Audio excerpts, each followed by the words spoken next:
Welcome to Masala Mamas. I'm Anjum Nair. Ladies, we all have a common thread, at least I'd like to think so. But no matter where we are, what we're doing in our lives, at the end of the day, we're all mothers. And joining us to talk about this conversation is Chitra Anand. She has had an illustrious career in tech, in an arena that actually doesn't turn off. So Chitra, tell me, in an area like tech in general, can women ever turn off as mothers at the end of the day? So it's a great question. I think it's really important to recognize that it's no longer work-life balance, it's work-life integration. And a lot of what's driven that is technology.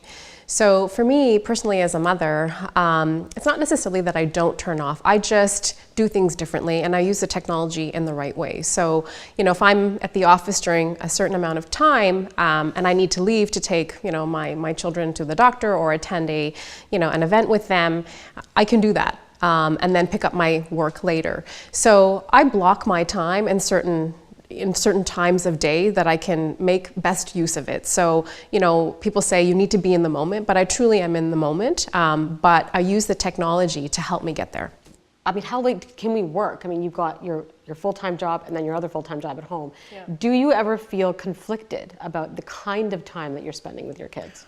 I wouldn't say that I feel conflicted because I think that we all need to make conscious decisions on when we're going to work and when we're going to spend time with our families. So when I'm having time with my kids, I'll put my phone away.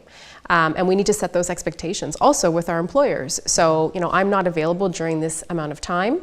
If I'm with my husband out for dinner, the phone goes away and then I'll pick it up later on at night. But I think it's up to us, it's our own fiscal responsibility, if you will, to respect the technology and to use it in the right ways at the right time. So, we're South Asian, you've got a family of 4, obviously, as well. How do you balance the family obligations that are expected of us as South Asian women? I was raised with traditional Indian parents. I think that all of us, have these very strong sense of Indian values, and we have family obligations. I mean, I have aging parents. I have a disabled father. My mom is just recovering from surgery. So I think it's just part of the portfolio of things that we're responsible for. And I've accepted that.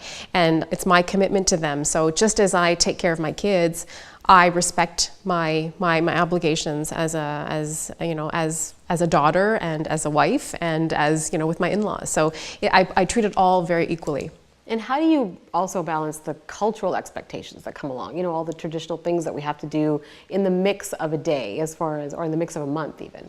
Yeah, well, I think it's interesting because, we're in a time right now where the roles of gender are sort of intersecting. So, and I think we're starting to see that slowly within the South Asian community as well, with women working more, women trying to balance work and family.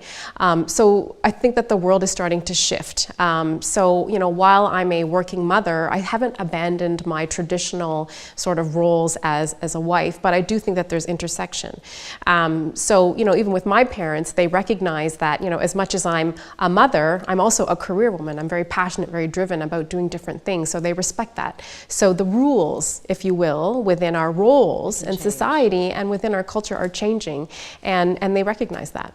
Like for me, sometimes I feel conflicted about going up that ladder in a career or trying to move forward, but at the same time I have young kids and you have young kids. So do you ever feel that you have to sacrifice? And I mean, do you feel it's a sacrifice? Is there a guilt factor? Do you ever feel that you want to be able to move forward, but you really have to hone it in as far as timing? Yeah, I mean, guilt is a very powerful thing, and it's something that can either, it will inhibit us, or we need to, get control over this emotion that sort of, is lingering over us.